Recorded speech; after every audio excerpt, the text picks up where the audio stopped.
hoekom die ete misluk, is dat ons geen balans het nie.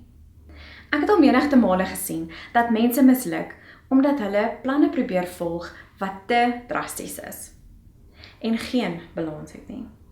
Alhoewel dit goed is om soms streng te wees, lei konstante strengheid gewoonlik daarna dat jy voel asof jy uitmis op die lewe en dat jy sommer heeltemal wil opgee.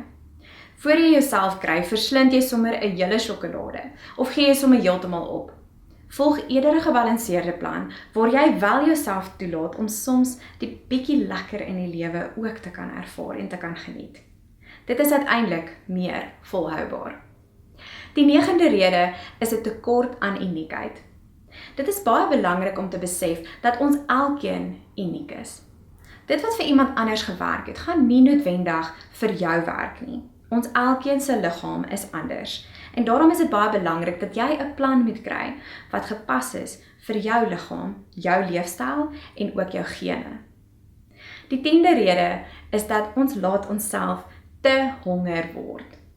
Vir meeste mense is die woord dieet gelykstaande aan uithonger. Die rede is daarvoor dat mense dink ons is geneig om planne te volg wat drasties is en sommer voedselgroepe heeltemal uitsny. Maar dit hoef nie so te wees nie. Volg eerder 'n gebalanseerde plan. Dit gaan miskien vir jou langer vat om die gewig te verloor, maar die kans dat jy dit gaan afhou is groter. Ons almal weet hoe dit voel om heeltemal van die bus af te val. En daarom is dit ongelooflik belangrik om gesond te eet en gesond te leef en dit 'n leefstyl te maak.